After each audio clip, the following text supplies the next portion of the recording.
নমস্কার বন্ধুরা, আজ আমি আপনাদের মাত্র একটি ডিম আর 10 টাকা প্যাকেটের এক প্যাকেট গুঁড়ো দুধ দিয়ে একেবারে নতুন স্বাদের একটি নাস্তার রেসিপি শেয়ার করব। বানাতে সময় লাগে মাত্র 10 মিনিট আর এই কয়েকটি উপকরণ দিয়েই পুরো পরিবারের জন্য আপনারা এই নাস্তাটি তৈরি করে নিতে পারবেন। দেখতে যেমন সুন্দর, খেতে তার থেকেও বেশি দুর্দান্ত স্বাদের হয় বন্ধুরা। তো চলুন বন্ধুরা, রেসিপিটা শুরু করা যাক। ডিম দুধ দিয়ে তৈরি এই রেসিপিটির প্রথমেই আমি নিয়েছি একটা সাধারণ তাপমাত্রায় থাকা ডিমটাকে ভেঙে একটি ফ্রাইং প্যানের মধ্যে নিয়ে নিচ্ছি। তারপর এর মধ্যে দিয়ে দেব 10 টাকা প্যাকেটের এক প্যাকেট গুঁড়ো দুধ, সমস্তটাই এর মধ্যে আমি দিয়ে দেব। আপনারা যে কোনো কোম্পানির গুঁড়ো দুধ এখানে ব্যবহার করতে পারেন, আমার হাতের কাছে যেটা অ্যাভেলেবেল ছিল সেটাই আমি ব্যবহার করেছি।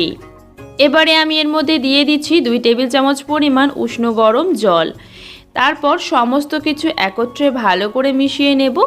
আর গুঁড়ো দুধের যেন কোনো রকম দলাভাব না থাকে সেটা অবশ্যই লক্ষ্য রেখে সুন্দর করে এই মিশ্রণটাকে মিশিয়ে নিতে হবে। আর বন্ধুরা, আপনাদের কাছে আমার একটা অনুরোধ রইল, যদি আমার আজকের রেসিপি আপনাদের ভীষণ ভালো লেগে থাকে অনেক অনেক শেয়ার করে দেবেন, একটি লাইক দিয়ে দেওয়ার অনুরোধ রইল। তো দেখুন, আমি মিশ্রণটিকে খুব সুন্দর করে মিশিয়ে নিয়েছি। এবারে মিশ্রণটিকে একটি সাইডে রেখে দেব। অপরদিকে একটি বড় পাত্রের মধ্যে নিয়ে নিচ্ছি হাফ বাটি পরিমাণ সুজি। আর আপনারা এখানে মোটা দানা ছোট দানা যে কোনো দানা সুজি ব্যবহার করতে পারেন। তারপরে নিয়ে নিচ্ছি সুজির পরিমাণ অনুযায়ী হাফ বাটি চিনি, চাইলে গুঁড়ো চিনিও ব্যবহার করা যেতে পারে। তারপরে দিয়ে দেব এর মধ্যে 1 বাটি পরিমাণ আটা। আমি হাফ বাটি সুজির জন্য 1 বাটি পরিমাণ আটা নিয়েছি। আপনারা যদি 1 বাটি পরিমাণ সুজি নেন তাহলে 2 বাটি পরিমাণ আটা নিয়ে নেবেন। এবারে দিয়ে দিচ্ছি এর মধ্যে সমস্ত কিছু উপকরণ অনুযায়ী লবণ। তারপর এর মধ্যে দিয়ে দেব যে বাটি মেপে সুজি নিয়েছিলাম সেই একই বাটি মেপে 1 বাটি পরিমাণ উষ্ণ গরম জল। জলটা দিয়ে দেওয়ার পর এবারে হাত দিয়ে খুব সুন্দর করে আমি ডলে ডলে মেখে নেব। জলটা খুব বেশি অতিরিক্ত গরম নেবেন না, একদম হাত ছোঁয়া উষ্ণ গরম জল নিতে হবে। আর এইভাবে সুন্দর করে হাত দিয়ে ডলে ডলে মাখলে নাস্তাটি অনেক বেশি সুন্দর তৈরি হয়। আপনারা হাত দিয়ে যদি মাখতে না চান সেক্ষেত্রে ব্লেন্ডার থাকলে ব্লেন্ডারে ব্লেন্ড করেও নিতে পারেন। বেশ সুন্দর করে হাতের মধ্যে ডলে ডলে মেখে নিয়েছিলাম। এবারে এই মিশ্রণের মধ্যে আমি দিয়ে দেব যে ডিম আর গুঁড়ো দুধ দিয়ে যে গোলাটা তৈরি করে রেখেছিলাম সেটা সমস্তটা এর মধ্যে দিয়ে দেব। তারপর আবারও সব কিছু খুব ভালো করে মিশিয়ে নেব। আগে থেকে যদি গুঁড়ো দুধের সঙ্গে ডিমটা মিশিয়ে রাখা হয় তাহলে এই সময় এই মিশ্রণের সঙ্গে মেশাতে গেলে অনেক বেশি সুবিধা হয়। আর আপনারা যদি আগে থেকে না মিশিয়ে রাখেন তাহলে এই সময় কিন্তু দলা পাকিয়ে যায় যদি ডিমটা ভেঙে এর মধ্যে দেওয়া হয়। ডিম দুধের গোলাটা দিয়ে দেওয়ার পর খুব ভালো করে যতটা সম্ভব ভালো করে মিশিয়ে নিতে হবে। যত ভালো করে এইভাবে ডলে ডলে মেখে নেবেন ততই কিন্তু নাস্তাটি নরম তুলতুলে হবে, ফুলকো ফুলকো হবে, খেতে বেশ ভালো লাগে। তো যতটা ভালো করে সম্ভব আমি মিশ্রণটিকে মেখে নিয়েছি। এবার এর মধ্যে দিয়ে দিচ্ছি আমি 2টা এলাচ গুঁড়ো। শিলপাটায় ভালো করে আমি গুঁড়ো করে নিয়েছিলাম। এবার এই এলাচ গুঁড়োটাকেও ভালো করে মিশিয়ে নেব। এই মিশ্রণের মধ্যে যদি এলাচ গুঁড়া ব্যবহার করা হয় ডিমের কোনো রকম কাঁচা গন্ধ থাকে না, এছাড়াও খুব সুন্দর একটা ফ্লেভার আসে।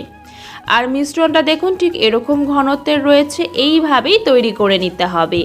এবারে এই মিশ্রণটিকে ঢাকা দিয়ে আমি রেস্টে রেখে দেব 10 মিনিটের জন্য। এর মধ্যে সুজিটা সুন্দরভাবে ফুলে যাবে।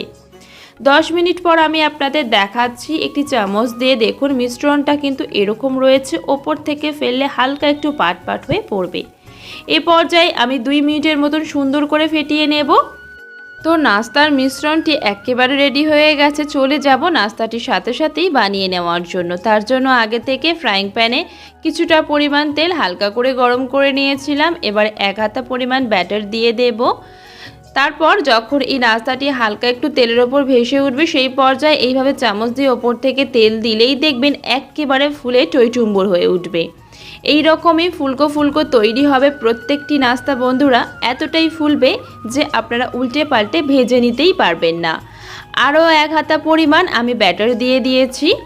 আর আবারও ওপর থেকে এইভাবে হালকা হাতে গরম তেল দিয়ে দিচ্ছি। আর দেখুন নাস্তাটি কত সুন্দরভাবে ফুলে উঠেছে। আবারও এই নাস্তাটিকে উল্টে পাল্টে সুন্দর করে ভেজে নেব। একটা হালকা লালচে রং করে ভেজে নেব।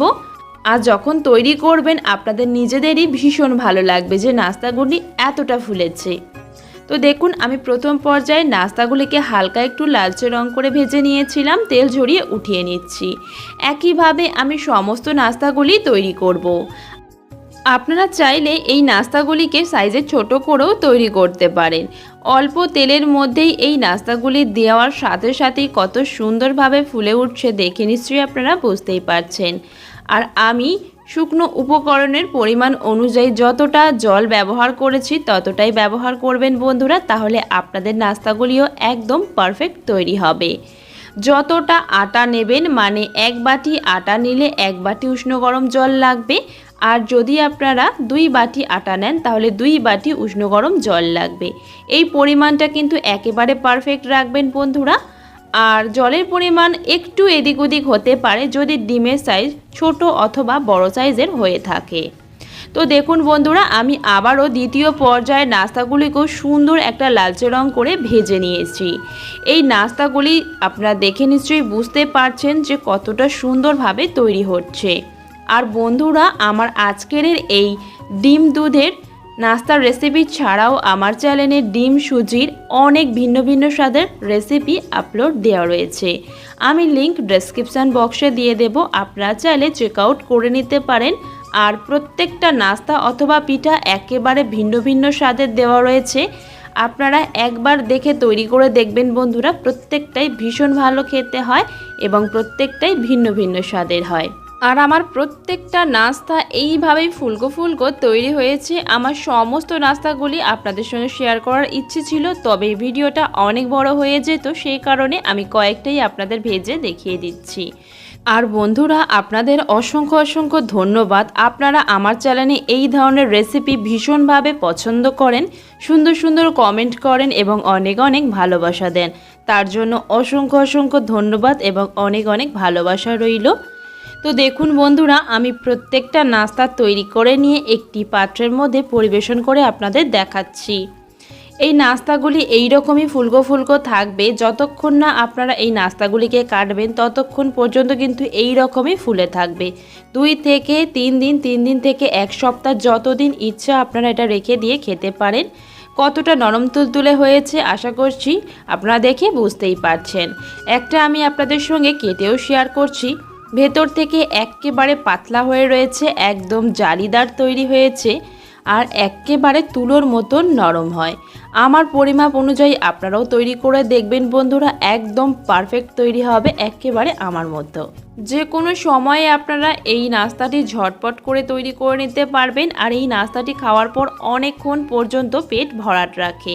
তো বন্ধুরা আমার আজকের এই নাস্তার রেসিপিটা আপনাদের কেমন লেগেছে অবশ্যই কিন্তু কমেন্টে জানাবেন। সবাই ভীষণ ভালো থাকবেন, সুস্থ থাকবেন, আবারও নিয়ে আসবো ভিন্ন স্বাদের রেসিপি নিয়ে।